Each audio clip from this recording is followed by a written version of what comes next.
Hello friend, Hindi के class में आप सभी का स्वागत है। इस वीडियो में हम बताएंगे संस्कृत का अनुवाद करके कैसे पूरे के पूरे मार्क लाएं, और बहुत ही सरल तरीका बताएंगे कि आप हिंदी अनुवाद किस प्रकार से कर सकते हैं और कैसे पूरे के पूरे मार्क आपको मिल सकते हैं। चलिए ना देरी करते हुए वीडियो को स्टार्ट करते हैं। जैसे कि क्वेश्चन नंबर 8 में पूछा गया है, या 2020 का ओल्ड क्वेश्चन पेपर है जो कि सामान्य हिंदी का है। इसमें 8 नंबर पर क्वेश्चन पूछा गया है कि दिए गए संस्कृत गद्यांशों में से किसी एक सा संदर्भ यानी कि संदर्भ सहित हिंदी में अनुवाद कीजिए। जो संदर्भ लिखेंगे उसके नंबर 2 मिलेंगे और अनुवाद करने के 5 नंबर। इस प्रकार दोनों मिलकर 7 नंबर की पूरी प्रोसेस है। तो आप संदर्भ जो लिखोगे 2 नंबर का, यह बहुत ही सरल तरीका बताएंगे कि सब में चल जाएगा, चाहे कोई भी लेसन हो, सब में ये इस प्रकार के संदर्भ चल जाएंगे जो कि आपको बताने जा रहा हूँ।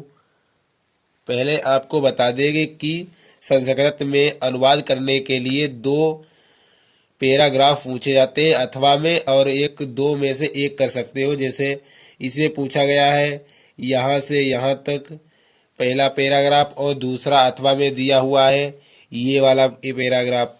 तो आप यहाँ से यहाँ तक अनुवाद कर सकते हो जो आपको सरल लगे और जिसके आपको अधिक से अधिक शब्दों के हिंदी अर्थ पता हो।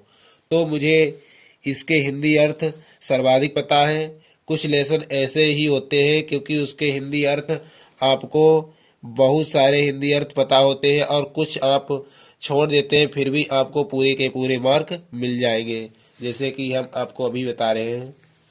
सबसे पहले हम व्याख्या यानी कि अनुवाद करने से पहले संदर्भ लिखेंगे।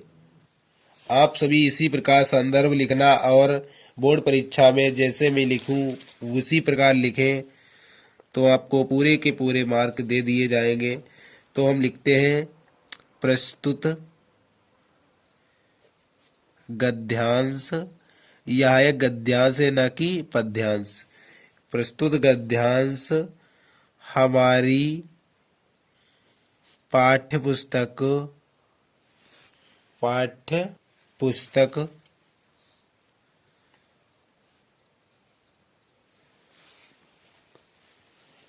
के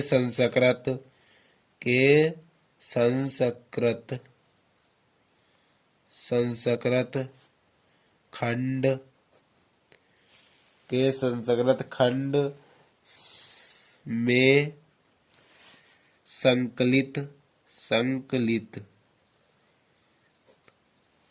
आप यहाँ नीचे लाइन खींच सकते हैं, इस प्रकार आपको और ही अच्छे मार्क दिए जाएं। इससे लिए आप नीचे जो इम्पोर्टेंट है उसके नीचे आप इस प्रकार अंडरलाइन कर सकते हैं संकलित। और यहाँ पर आप लेसन का नाम डाल सकते हैं। जैसे मेरा लेसन है पंचशील सिद्धांता। पंचशील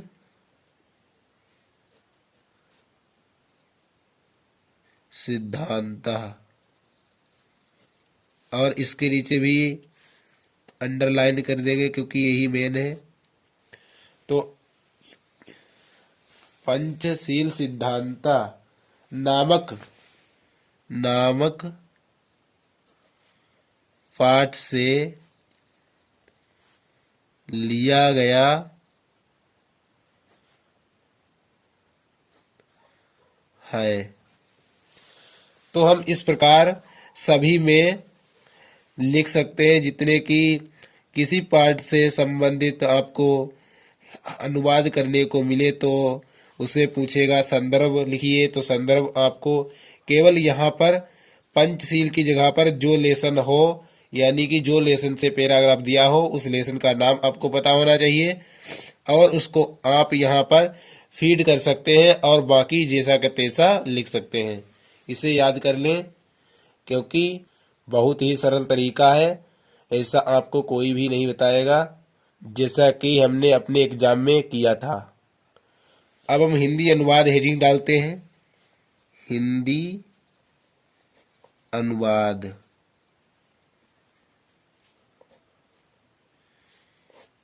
हिंदी अनुवाद हेडिंग डालकर हम अब पेपर को उठाते हैं और देखते हैं कि हिंदी अनुवाद कैसे किया जाए। यहाँ पर लिखा है बुद्ध युगे इमे सिद्धांता। बुद्ध युगे मतलब होता है बुद्ध युग। बुद्ध युग इमे मतलब यह सिद्धांत। तो आप लिख सकते हैं बुद्ध युग में यह सिद्धांत। अब हम देखते हैं यहाँ लिखा हुआ है व्यक्तिक जीवंश। जीवंश तो यहाँ व्यक्तिक लिख सकते हैं और जीवन, तो हम लिखते हैं व्यक्तिक जीवन। व्यक्तिक जीवन के फिर से हम देखते हैं यहाँ लिखा हुआ है अभ्युद्यान।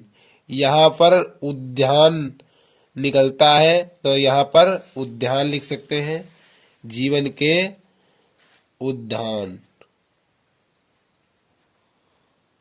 उद्यान इसके बाद हम देखते हैं कि यहाँ पर लिखता है प्रयुक्ता। प्रयुक्ता का अर्थ मतलब प्रयोग होने वाला, इन आसन यानी कि था, उस स्थान में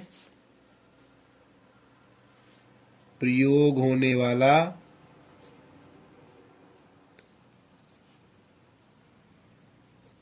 था। फिर से इसे देखते हैं पर मध्य यानी कि किंतु आज। इमे मतलब होता है यह बता चुके हैं कि इसका अर्थ होता है यह। और सिद्धांत का सिद्धांत। राष्ट्रणा मतलब होता है राष्ट्र। अब हम इतने को कर लेते हैं, यह आज, या आज ए सिद्धांत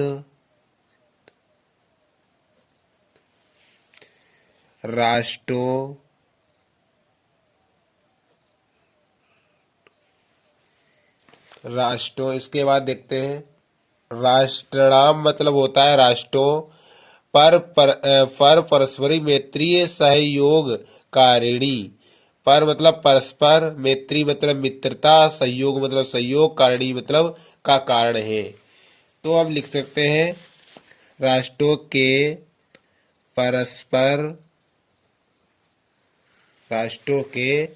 परस्पर मित्रता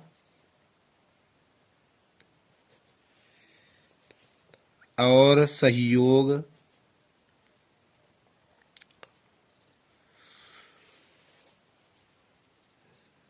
का कारण है। इसके बाद हम यहाँ से देखते हैं विश्व बंधुत्व।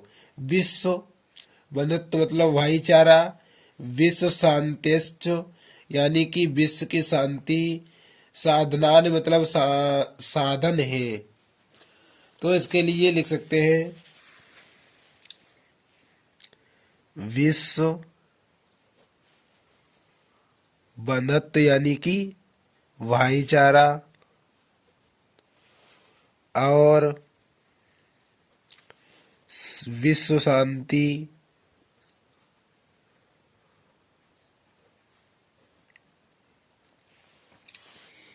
के साधन है। इसके बाद हम देखते हैं फिर से यहाँ से देख सकते हैं राष्ट्रनायकस्य यानी कि राष्ट्र नायक। और यहाँ से बहुत सरल है, श्री जवाहरलाल नेहरू नाम ही लिखना है। और उसके बाद लिखा है महोदय यानी कि महोदय। प्रधानमंत्री काले यानी कि प्रधानमंत्री के काल में। चीन देशेन यानी कि चीन देश, सह यानी कि साथ, भारत भारत, मैत्री यानी कि मित्रता, पंचशील सिद्धांताधिकृत्य यानी कि पंचशील सिद्धांत से आधार पर ही हुई थी, यानी कि जो चीन देश और भारत की मित्रता पंचशील सिद्धांत से हुई थी। इसके बारे में हम लिख सकते हैं कि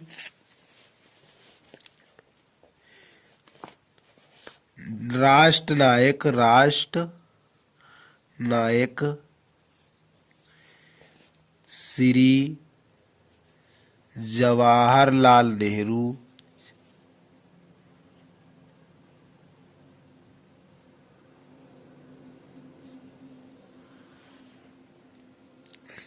महोदय प्रधानमंत्री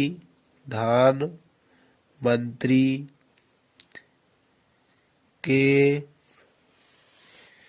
समय काल यानी कि समय में चीन देश और भारत के साथ मैत्री यानी कि मित्रता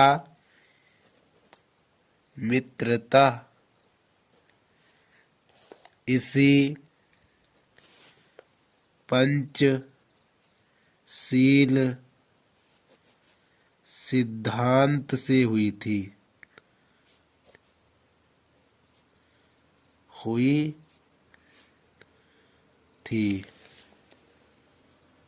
और आगे का अनुवाद करने के लिए हम देखते हैं यहाँ से यतो ही उभावपि देशो बुद्ध धर्मे निष्ठावान्तो। यतो का अर्थ यहाँ पर है क्योंकि दोनों ही देश, उभावपि मतलब दोनों ही देशों मतलब देश, बौद्ध धर्म में यानी कि बुद्ध धर्म को, निष्ठावंतों मतलब मानने वाले थे। तो इसको लिख सकते हैं क्योंकि दोनों देश बुद्ध धर्म को मानने वाले थे। फिर से पैराग्राफ को देखते हैं। आधुनिके जगति पंचशील सिद्धांताः नवीनम राजनीतिकम स्वरूपम गृह्णवन्तः।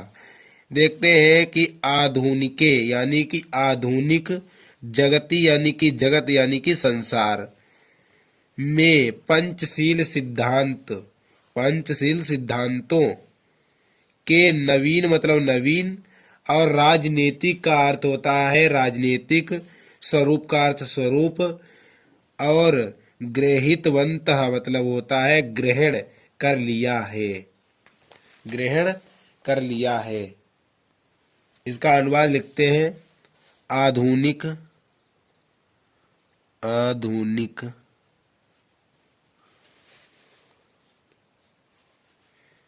जगति यानी कि संसार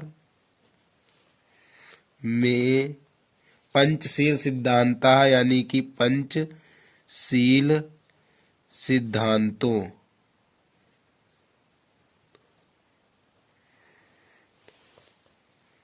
के नवीन राजनीतिक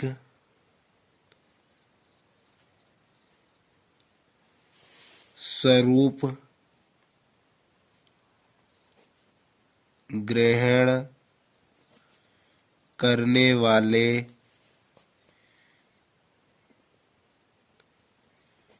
थे। इस प्रकार आप संस्कृत अनुवाद बहुत ही आसानी से कर सकते हैं, क्योंकि कुछ पैराग्राफ ऐसे होते हैं जिनका अर्थ साफ साफ लिखा हुआ होता है, जैसे राष्ट्र नायक का अर्थ जवाहरलाल नेहरू। ऐसे बहुत से पार्ट होते हैं जिनमें पैराग्राफ बहुत ही सरल होते हैं, आपको अथवा में दिया जाता है। इस प्रकार आपको जो सरल लगे वही कर सकते हैं। यदि आपको वीडियो अच्छा लगे तो वीडियो को लाइक, यदि आपको इसी प्रकार के अन्य वीडियो देखना है तो चैनल को सब्सक्राइब करके बेल आइकन को प्रेस करें ताकि आने वाली वीडियो की नोटिफिकेशन आप तक पहुंच सके। Thank you.